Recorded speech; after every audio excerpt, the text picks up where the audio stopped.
গ্রুপে একটা এসএমএস দেন সবাই।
সবাই ভালো আছেন?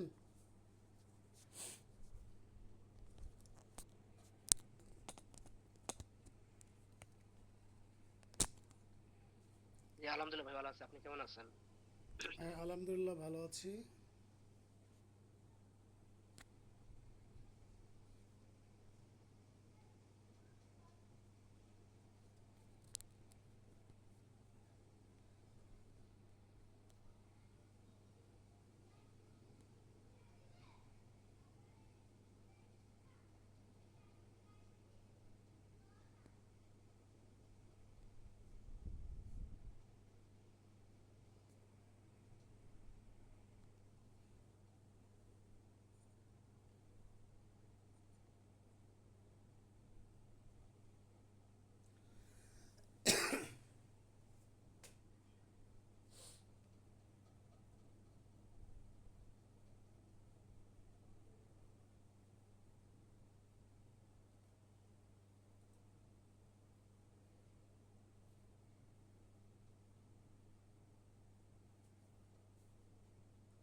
লেখা কি বোঝা যাচ্ছে?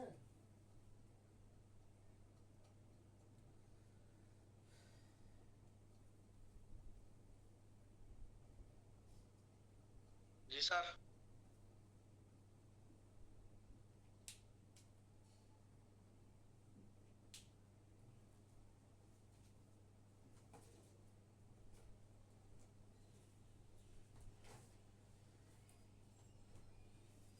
আচ্ছা, আপনারা হচ্ছে বেয়ার এক রাখেন সাথে, আর হচ্ছে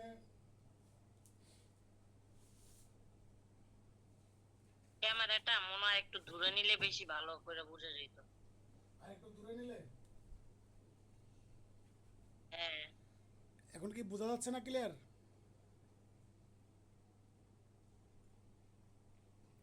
ক্লিয়ার স্যার, ক্লিয়ার, পারফেক্ট।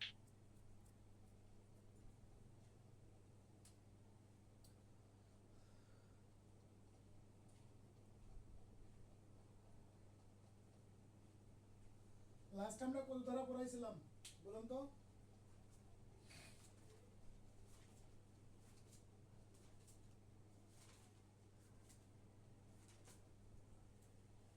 বলেন, কারো মনে আছে?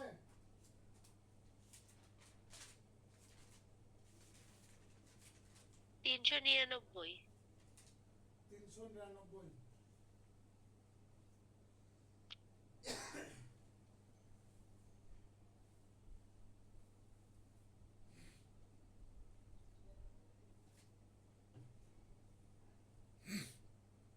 আমি হচ্ছে বাইরে ছিলাম, বাইরে থেকে মাত্র হচ্ছে আসলাম, আইসা তাড়াহুড়ো করে হচ্ছে আপনাদের এই যে ক্লাসে আসলাম। Vivo Y4, এটা হচ্ছে ফারহানা হক, তাই তো? রকি কেমন আছো রকি? আলহামদুলিল্লাহ ভালো ভাই, ভালো আছি। যাক আলহামদুলিল্লাহ। আমাদের হচ্ছে আজকে আমরা 401 থেকে পড়াবো, বুঝছেন? 401, দণ্ড স্থগিত বা মওকুফ। ভাইয়া, আসসালামু আলাইকুম। ওয়ালাইকুম আসসালাম। হ্যাঁ ভাই বলুন। আমি কিছু মনে করেন না একটু, আমি দেখতে পাচ্ছি না ভালোভাবে একটু আরেকটা যদি জুম করতেন বা ক্যামেরাটা যদি একটু সামনে আনতেন।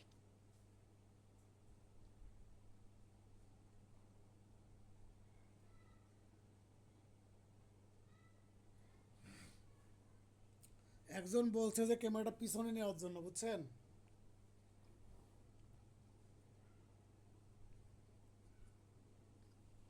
দেখতে পাচ্ছি না ভাইয়া। দেখা নড়ানড়ি করেন না, যাচ্ছে। পারফেক্ট ছিল, দেখা যাচ্ছিল স্পষ্ট। হচ্ছে আমার যে ইয়ে না, আমার স্ক্রিনটা হচ্ছে আপনারা সামনে রাখবেন, তাইলে হচ্ছে দেখতে পারবেন। আর কথা বললে পর আমার স্ক্রিন চলে যাবে, মিউট মিউট করে রাখবেন।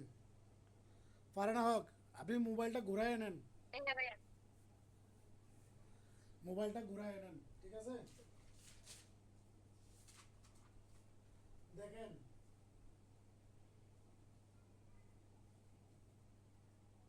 হ্যাঁ ঠিক আছে এবার ভাইয়া। এই 401 ধারার এখান থেকে দুইটা প্রশ্ন হচ্ছে আপনাদের পরীক্ষাতে আসবে। দণ্ড মওকুফ বা স্থগিত করতে পারে কে? সরকার। সরকার। আসামির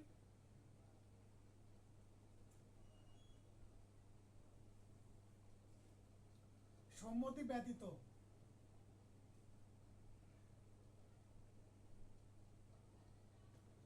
আসামির সম্মতি ব্যতীত কি করতে পারে? দণ্ড স্থগিত করতে পারে এবং মওকুফ করতে পারে। যেমন ধরেন, একজন আসামির বিচার শেষ হওয়ার পরে তার আপনার ধরেন 5 বছরের কারাদণ্ড হয়েছে বা 10 বছরের কারাদণ্ড হয়েছে, সাথে হচ্ছে আপনার কি হয়েছে, আপনার অন্যান্য ধরেন আরও জরিমানা করছে। তা এইটা করার পরে সরকার চাইলে এই যে দণ্ডটা দেওয়া হয়েছে এটা হচ্ছে আপনার স্থগিত রাখতে পারেন। যেমন 6 মাসের জন্য স্থগিত, বা 1 বছরের জন্য স্থগিত, 2 বছরের জন্য স্থগিত। আবার অথবা কি করতে পারে, মওকুফ করে দিতে পারে, মাফ করে দিতে পারে, মাফ করে দিতে পারে। তাহলে দেখেন, এখানে এই যে আপনার এই যে শেখ হাসিনা সরকার খালেদা জিয়াকে কি করেছিল, দণ্ড কিন্তু স্থগিত রাখছিল। কেন, কোন ধারায় রাখছিল? এই যে 401 ধারাতে স্থগিত রাখছিল। তাহলে এখানে আপনার কে মওকুফ করবেন বা কে স্থগিত করবেন? সরকার। আরেকটা হচ্ছে আসামির সম্মতি ব্যতীত, এখান থেকে আর কোনো কিছু করার নাই। 401 বুঝতে পেরেছেন? কার কোনো প্রশ্ন আছে? ঠিক আছে ভাইয়া।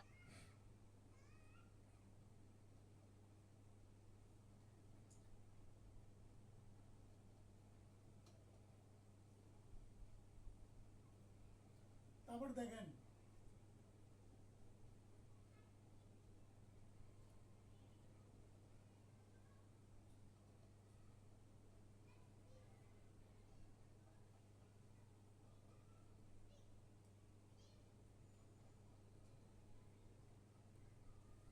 পাওয়ার টু কমিউট পানিশমেন্ট, এই যে টাইটেলটা, এই টাইটেলটা হচ্ছে আপনাদের পরীক্ষাতে আসার মধ্যে একটা টাইটেল।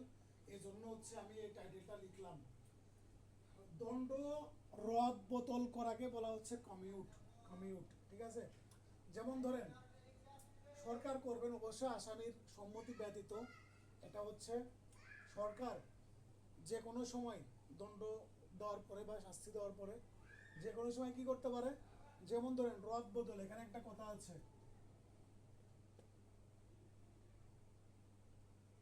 রদ বদল, রদ বদল বলতে বোঝায় যে আপনার ধরেন যে কারোর দেশে 5 বছরের কারাদণ্ড দিছে, এই 5 বছরের জায়গা থেকে 3 বছর নিয়ে আসলো, আবার পরবর্তীতে ধরেন যে আপনার কারো যাবজ্জীবন দিছে, যাবজ্জীবন থেকে 20 বছর নিয়ে আসলো, আবার কারো মৃত্যুদণ্ড দিছে, মৃত্যুদণ্ড থেকে 5 বছর নিয়ে আসলো বা 10 বছর নিয়ে আসলো। এইভাবে হচ্ছে রদ বদল করা, মানে পরিবর্তন করতে পারে সরকার। যেমন কিছুটা অংশ মাফ করে দিয়ে রদ বদল করতেছে, আবার দেখা যাচ্ছে কারণ আপনার এই রদ বদল করার ফলে আপনার হচ্ছে সরকার এই ক্ষেত্রে আপনার বিশেষ কিছু আপনার ক্ষমতা এক্সারসাইজ করে, এবং ধরেন যে ক্ষেত্রে আপনার তাদের যে দলের নেতা কর্মী আছে বা এই ধরনের ব্যক্তি যদি আপনার কারাদণ্ডে দণ্ডিত হয়, সেই ক্ষেত্রে হচ্ছে তাদের আপনার এই ধরনের কারাদণ্ডগুলো রদবদল করে থাকে। বা কেউ যদি সরকারকে কনভিন্স করতে পারে, সেক্ষেত্রেও আপনার এই ধরনের রদবদল করতে পারে। যেমন এখানে আপনার সশ্রম থেকে বিনাশ্রম করতে পারে, বিনাশ্রম থেকে সশ্রম করতে পারে। এটা হচ্ছে আপনার 402 ধারা।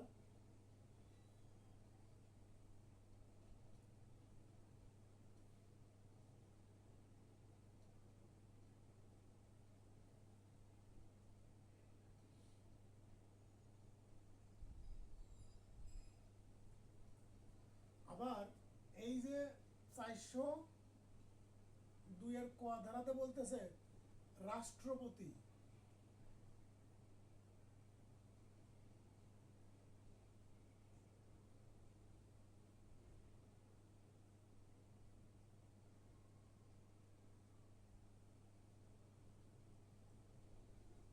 রাষ্ট্রপতির ক্ষমতা বা অধিকার হচ্ছে আপনার সংরক্ষণ।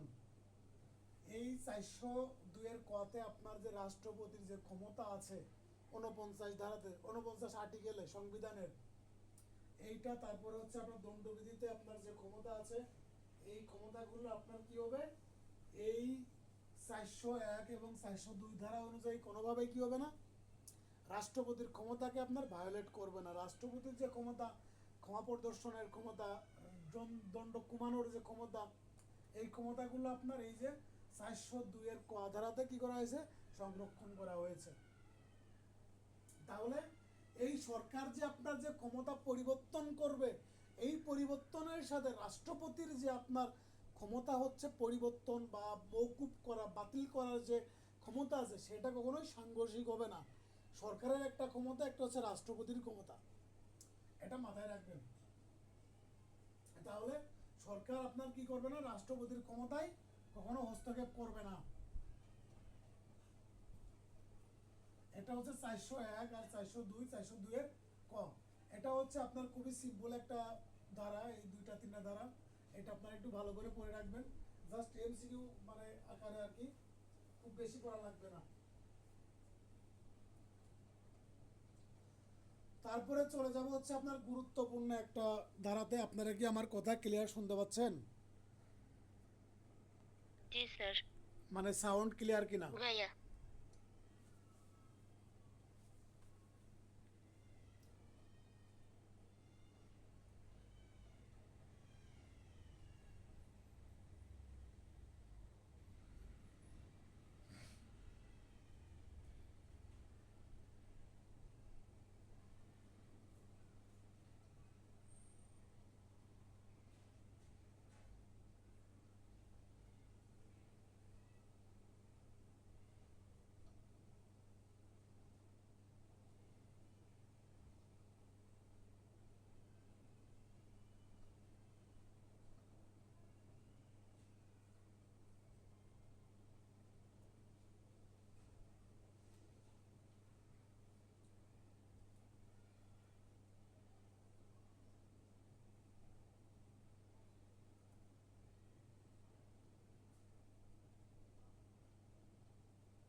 কি কি লিখলাম বলেন তো?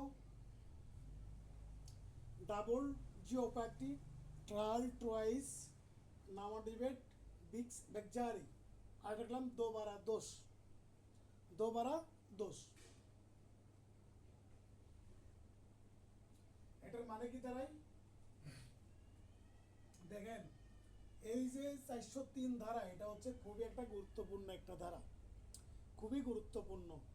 মানে আপনি হচ্ছে একজন ব্যক্তিকে একবার কারাদণ্ড দিয়েছেন, শাস্তি দিয়েছেন, সেই একই অপরাধে আবার তাকে আপনি কারাদণ্ড দিতে পারবেন না, আবার তাকে তুমি শাস্তি দিতে পারবেন না।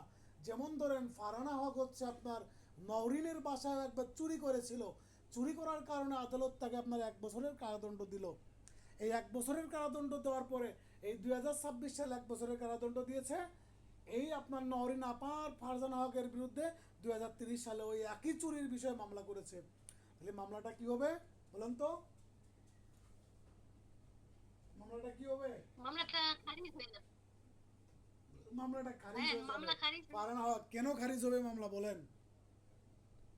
কারণ একই মামলা বারবার আসতে পারে না, একই জাতীয় মামলা বারবার আসতে পারে না। একই জাতীয় মামলা বারবার আসতে পারে না, এটা হলো শব্দ না, শব্দগুলো হচ্ছে আপনার প্রপারলি বলতে হবে। এখানে হচ্ছে যে একই অপরাধে একজন Double আসামিকে jeopardy। 2 বার শাস্তি দেওয়া যাবে না। আপনি কি একজনকে 2 বার ফাঁসি দিতে পারবেন? পারবেন না। আপনি একজন আসামিকে 2 এটা বার যে ফাঁসি রেস দিতে পারবেন চুরি না। কাটার নীতি না?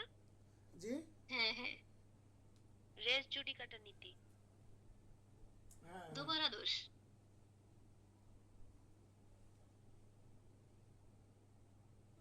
ভাই এটা মনে হয় দেয়ানিতে রয়েছে জুটি কাটা। দেওয়ানিতে রেস জুডিকাটা, সংবিধান অনুযায়ী ডাবল জিওপ্যাটি, আবার আমরা আরেকটা বলি trial twice, no more debate, বিস বেকজারি, এটা হচ্ছে আপনার ল্যাটিন টার্ম। তো এই আবার দোবারা দোষ যেইটা দিয়েই আসুক না কেন, এই ফৌজদারিতে আপনার মেন করবে কোনটা, মেনশন করবে কোনটা, কত ধারা বলেন? 403। 403 ধারা, 403 ধারাকে আপনার হচ্ছে মেনশন করবে। এখন ধরেন এই যে আপনার একজন ব্যক্তিকে একবার পানিশমেন্ট দেওয়ার পরে পুনরায় ওই একই বিষয় নিয়ে আপনার পানিশমেন্ট দেওয়া যাবে না। এইটা আপনার এই প্রিন্সিপালটাকে কি বলে? প্রিন্সিপাল অফ ডাবল জিওপ্যাটি বা trial twice, no more debate বিস ভেকচারি, অথবা হচ্ছে আপনার দোবারা দোষ। তাহলে এটা হচ্ছে আপনার এখানে আপনার একটা কয়েকটা উপাদান আছে। যেমন ধরেন আপনার একটা মামলা চূড়ান্তভাবে নিষ্পত্তি হইতে হবে, সেই একই মামলা নিয়ে পুনরায় সেই ব্যক্তির বিরুদ্ধে মামলা দায়ের করতে হবে একই সাবজেক্ট ম্যাটার নিয়ে, এবং ওই একই বিষয় পূর্বে একবার হচ্ছে আপনার আসামি হয় খালাসপ্রাপ্ত হয়েছে,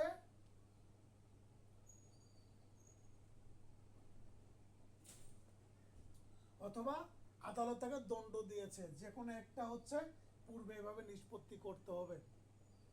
আশা করি বুঝতে পেরেছেন। হ্যাঁ বুঝতে পারছি, কিন্তু চোর তো এভাবে পার পেয়ে যাবে একই বিষয় নিয়ে যদি। বুঝি নাই, চোর পার পেয়ে যাবে মানে বুঝলাম না, আবার একটু বলেন তো। এই যে ভাইয়া ধরেন আমি বললেন যে নরেন আপার বাসায় 26 সালে এই চুরি করলাম, সেটা নিয়ে আমার খালাস হয়ে আসলো। হ্যাঁ, আসার পরে আবার আমি নরেন আপার বাসায় চুরি করতে গেলাম, তাহলে কি দাঁড়ালো? এইভাবে তা যদি সেটা কি বারবার একই অপরাধ এই- হলো? সেটা অন্য কেউ বলেন না, সেটা কি একই অপরাধ হলো? এটা তো একই অপরাধ হলো না, সেটা তো পুনরায় আবার অন্য একটা অপরাধ হইলো। আপনি যে 25 সালে নরিনাপুর বাসায় চুরি করেছিলেন, 26 সালে এসে আপনার 1 বছরের কারাদণ্ড দিল। এখন আপনি 30 সালে পুনরায় চুরি করবেন না, আপনি 25 সালে যে চুরি করেছিলেন সেই 25 সালের চুরির অপরাধে আপনার বিরুদ্ধে আবার পুনরায় যদি 30 সালে মামলা করে, সেক্ষেত্রে প্রযোজ্য, পুনরায় চুরির ক্ষেত্রে না। পুনরায় আপনি যতবার চুরি করবেন ততবার আপনার পানিশমেন্ট হবে। আপনি একটা অপরাধ একবার করেছেন, একবার করার পরে পুনরায় আপনার বিরুদ্ধে কি করবে?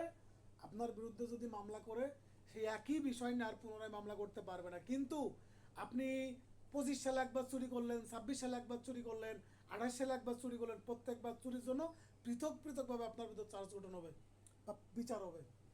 আচ্ছা, বুঝতে পেরেছেন? হ্যাঁ হ্যাঁ, অল ক্লিয়ার।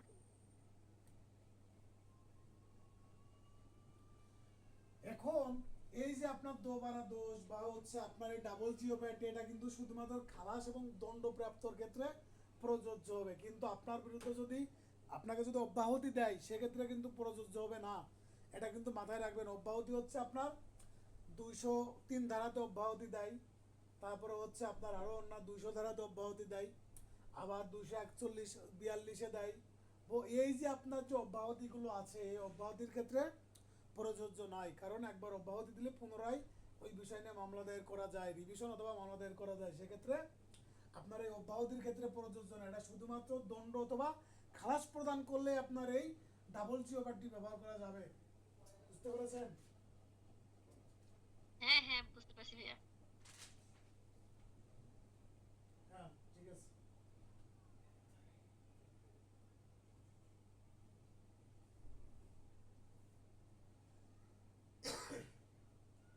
কার কোনো প্রশ্ন আছে?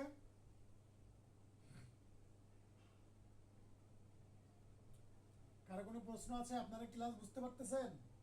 আগের থেকে বেটার ফিল করতেছেন? জি স্যার। মন থেকে বলেন। হ্যাঁ স্যার, মন থেকেই বলছি তো, ভালো লাগতেছে তো। মানে আগে তো মুখে শুনতাম, এখন লিখে দেখা মানে মনে বেশি থাকবে। আচ্ছা, থ্যাংক ইউ। আপনাদের আবার সামনে রিটেন, তো আপনারা যারা পাস করবেন আপনারা রিটেন দিবেন না। রিটেন কিন্তু আপনার হচ্ছে এই মুখে বললে আসলে হয় না, অনেক কিছু দেখাইতে হয়। তা সব কিছু মিলে চিন্তা করলাম, আবার পরীক্ষাও তো চলে আসতেছে, সেক্ষেত্রে আপনাদের হচ্ছে এটা খুব দরকার। এই জন্য ভাবলাম যে আপনাদের যে কোনোভাবেই তো আপনাদের মানে যে ব্যাচটা, এই ব্যাচে তো আসলে অ্যাক্টিভ যারা আছে তারা মোটামুটি তাদের খুব ভালো পজিশনে যে আছে তা না, কারণ এদের অ্যাক্টিভনেস, পড়ালেখা এগুলো খুব বেশি আসলে আপনার ইয়ে না, সেই সেই লেভেলের না আর কি। বুঝতে তো পারতেছেন? মানে আমি একদম ওভার শিওরলি বলতে পারি না যে পাস করবে, অবশ্যই পাস করবে, এরকম কোনো কিছু বলতে পারি না। আচ্ছা, আপনারা হচ্ছে আপিল, আমি হচ্ছে এখন আপনাদের আপিল পড়াবো। এই জন্য হচ্ছে আপনাদের অধিক মঙ্গলের জন্য হচ্ছে চিন্তা করলাম যে আপনারা যেন হচ্ছে পাস করে যান, বা আপনাদের জন্য আমি যেভাবে একটু পাস করে দিতে পারি, যেহেতু আপনারা দীর্ঘদিন আমার সাথে আছেন। আচ্ছা, আপনারা হচ্ছে একটু দেখেন, আমি হচ্ছে একটু পানি খাই আর কি।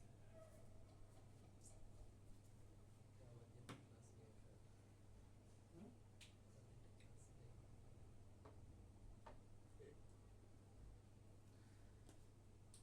ঠিক আছে, নিয়ে যাবো।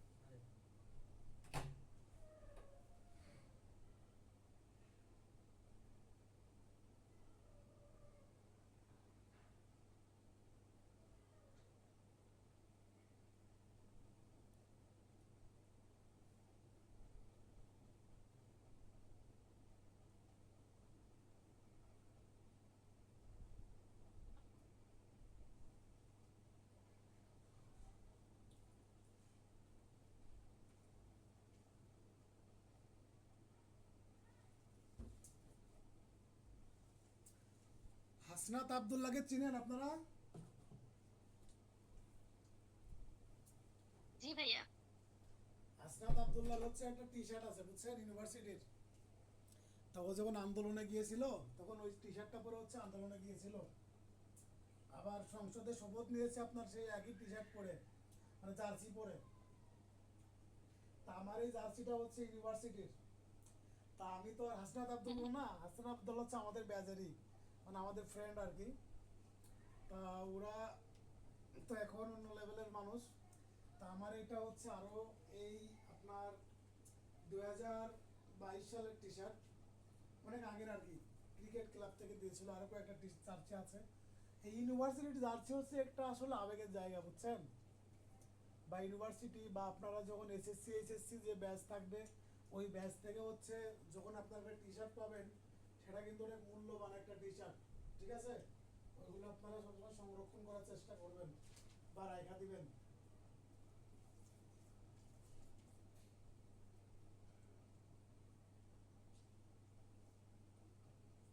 আচ্ছা, আপনারা বলেন তো আপিল কাকে বলে? কে বলবেন?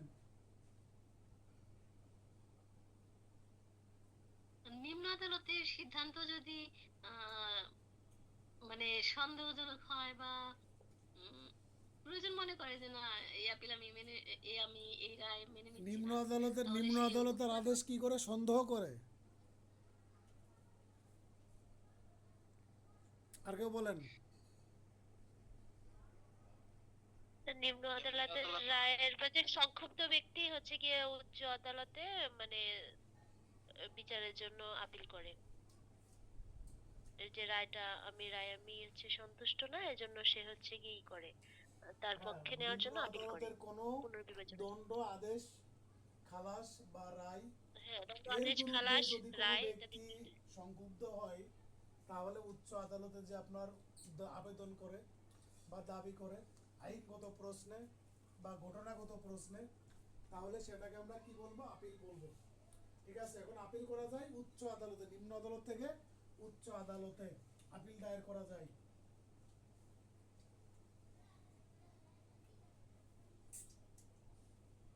কিসের কিসের বিরুদ্ধে আপিল দায়ের করা যায়? দণ্ডাদেশের বিরুদ্ধে আপিল দায়ের করা যায়, খালাসের বিরুদ্ধে আপিল দায়ের করা যায়, অপর্যাপ্ত দণ্ডের বিরুদ্ধে আপিল করা যায় এবং কিছু অন্যান্য ক্ষেত্রে আপিল দায়ের করা যায়। আপিল দায়ের করা যায়। এখন দেখেন 404 ধারাতে কি বলতেছে?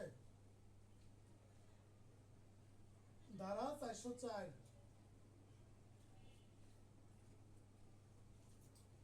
Unless otherwise provided no appeal to lie, মানে যে ক্ষেত্রে আপনার অন্যান্য ক্ষেত্রে আপনার আপিলের বিধান নাই সেক্ষেত্রে পদ্ধতি। ঠিক আছে, এটা হচ্ছে বলতেছে। এখন আপনারা একটু সূক্ষ্ম বিচারে আপনারা আপিলের বিষয়টা একটু দেখবেন। এখানে আমি যে আপনাদের যে সার্কেলটা দিব, দেখেন আমরা প্রথমে হচ্ছে দণ্ডাদেশের বিরুদ্ধে আপিল যেটা আছে এটা আমরা আলোচনা করব।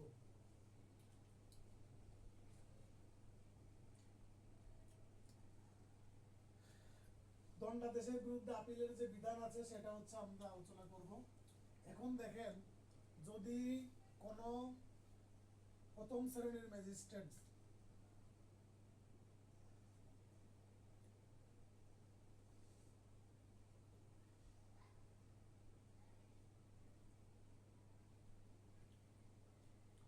দ্বিতীয় শ্রেণীর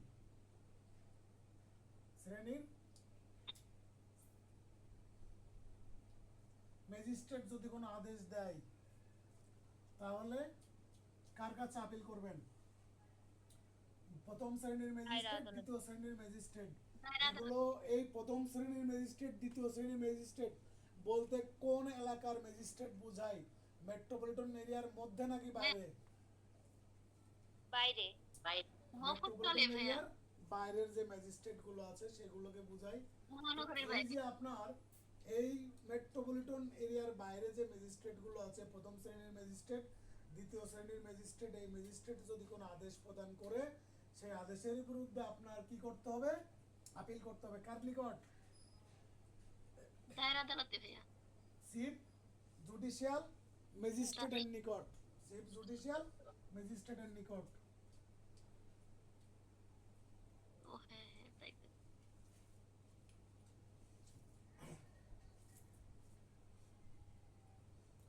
ফারহান হক বললেন কার কাছে?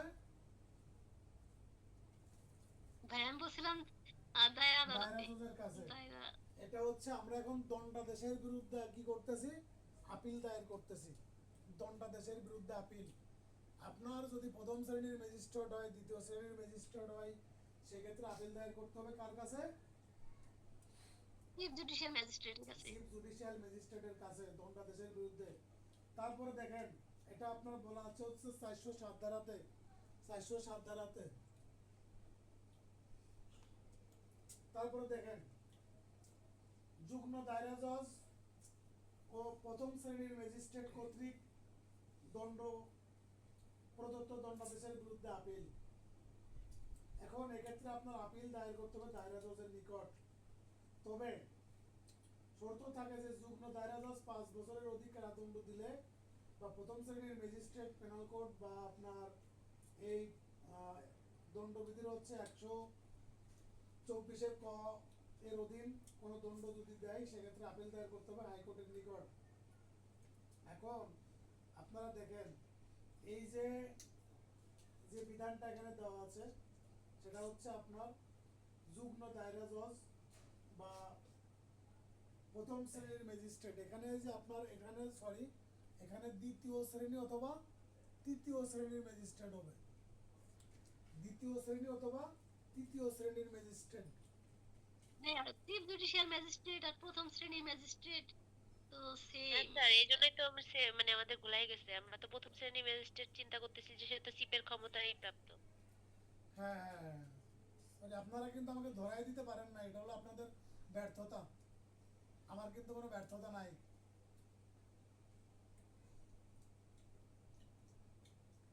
আমি যখন ভুল করব তখন আপনারা হচ্ছে আমার ভুল করার সাথে সাথে আপনারা ধরাই দিবেন। আমি ক্লাসে এই কাজটা খুব বেশি করতাম, যে কোনো স্যার যদি ভুল করতো সবার আগে ধরাই দিতাম, আর হচ্ছে ক্লাসে উল্টাপাল্টা প্রশ্ন করতাম স্যারের, এই জন্য স্যাররা আমাকে অনেক বকা দিত।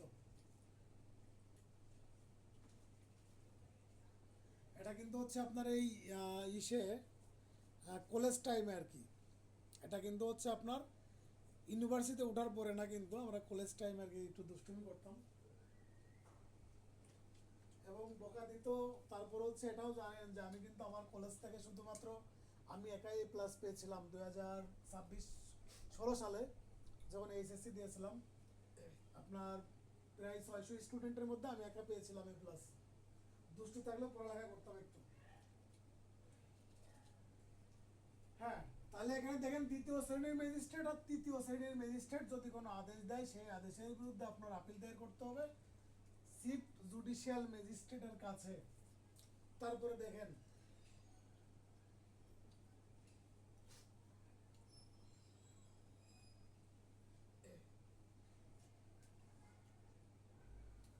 যুগ্ম দায়রা জজ,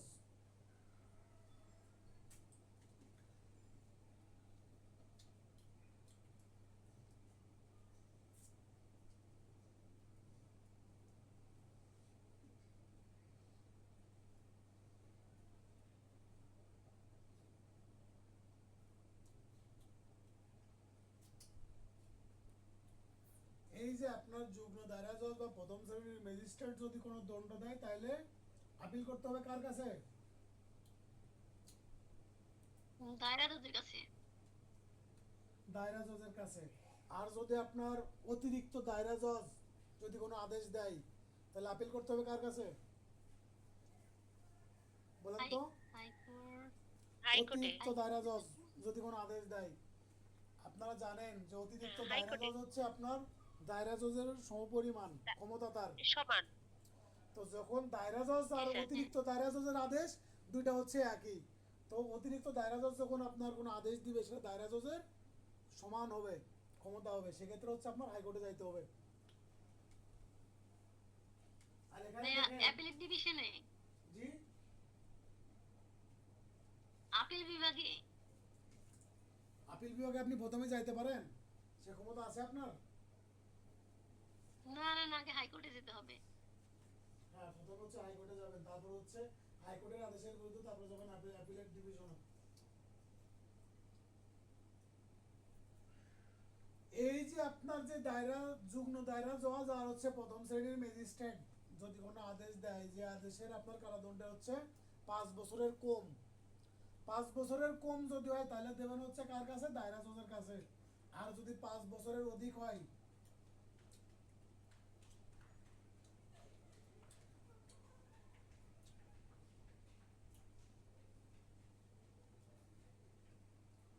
পাঁচ বছরের অধিক হলে কার কাছে? হাইকোর্ট। হাইকোর্টে যাবেন। 5 বছরের বেশি হলে হাইকোর্টে যাবেন। কি করতে যাবেন? আপিল করতে যাবেন। তারপরে দেখেন দায়রা জজ অতিরিক্ত দায়রা জজ যদি কোনো আদেশ দেয়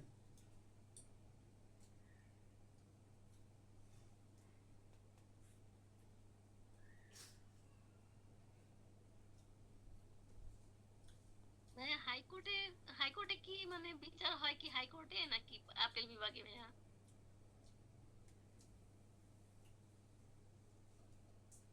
হাইকোর্টের বিচার নাকি হাইকোর্টেই হাইকোর্টে হয়, আবেদন করাতে হয়? আর অ্যাপিলেট ডিভিশনের বিচার অ্যাপিলেট ডিভিশনেই হয়। এখানে কি আপনার অ্যাপিলেট ডিভিশন আর হাইকোর্ট কি দুটো আলাদা জায়গা? এটা শুধুমাত্র বিচারকের র্যাঙ্কের পার্থক্য, আর কোনো পার্থক্য নাই। তাহলে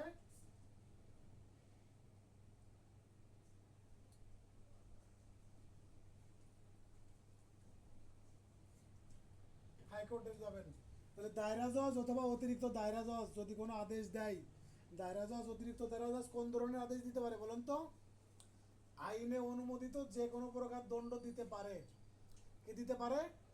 দায়রা জজ দিতে পারে। আইনে অনুমোদিত যে কোনো কারাদণ্ড দিতে পারেন দায়রা জজ। শুধুমাত্র ভাইয়া মৃত্যুদণ্ডটা দিতে পারে না, কে দিতে তার পারে না? জন্য তাকে কে সুপ্রিম পারে কোর্টে না? অবশ্য মৃত্যুদণ্ড নিজে দিতে পারবে না, তাকে অনুমোদন নিয়ে আসতে হবে হাইকোর্টের কাছ থেকে। আবার বলেন, আমার বুঝান, আপনি আমার বুঝান। ভাইয়া যখন দায়রা জজ দেখা যায় যে ওই মৃত্যুদণ্ড দেওয়ার সময় সে সরাসরি দিতে পারবে না, অবশ্যই তাকে সুপ্রিম কোর্ট উচ্চ আদালতে গিয়ে তাকে এই পারমিশন নিয়ে আসতে হবে, অনুমোদন নিয়ে আসতে হবে, আর কেউ এই বিষয়ে তারপর বলবেন? দায়রা জজ। এই ফারহানা হকের মন্তব্য কি সঠিক না ভুল আছে বলেন? না স্যার, এটা হলো কি, স্যার মৃত্যুদণ্ড দিতে পারবে কিন্তু কার্যকর করার জন্য হচ্ছে হাইকোর্টের পারমিশন লাগবে। That's right.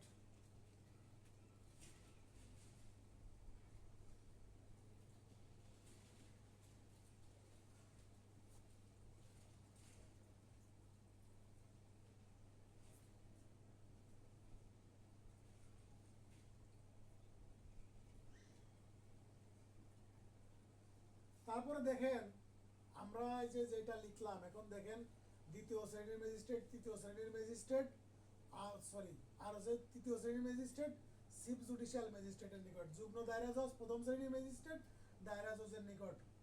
তারপরে 5 বছরের অধিক হইলে পরে আপনার হাইকোর্টে দায়রা জজ অতিরিক্ত দায়রা জজ যদি হয় তাহলে হচ্ছে আপনার হাইকোর্টে যাবে। এইবার দেখেন যে chief judicial magistrate,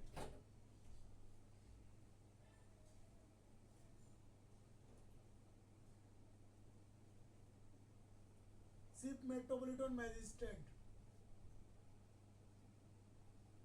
metropolitan magistrate, first class magistrate, এই যে এরা আপনার যে দণ্ডই প্রদান করুক না কেন, যে দণ্ডই প্রদান করুক না কেন, আপিল করতে দায়ের করতে হবে কার কাছে? দায়রা। আমি আবার একটু পুরোটা না, লিখি, শুধু হ্যাঁ? দায়রা জজ। আমি আবার একটু লিখি, আপনারা হচ্ছে মানে পুরো এটাই করে।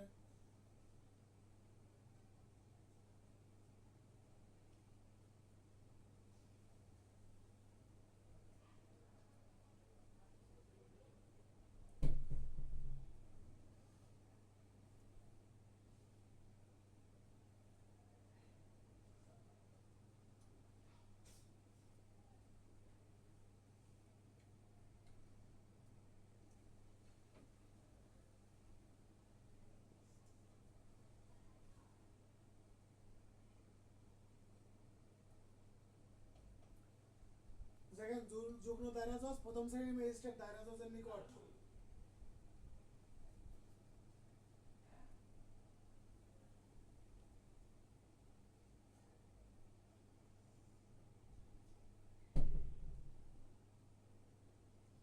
পাঁচ বছরের যদি অধিক হয়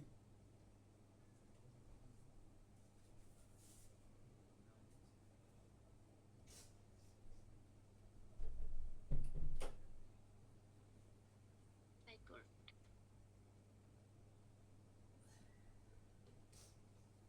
হাইকোর্টে। তারপরে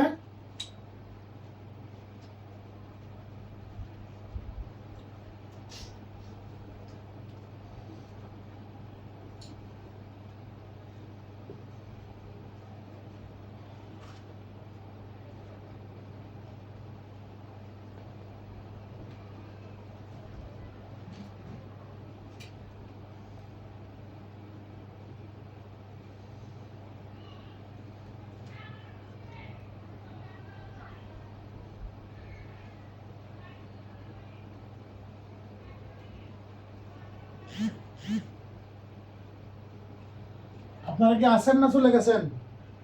টাইম তো প্রায় শেষের দিকে।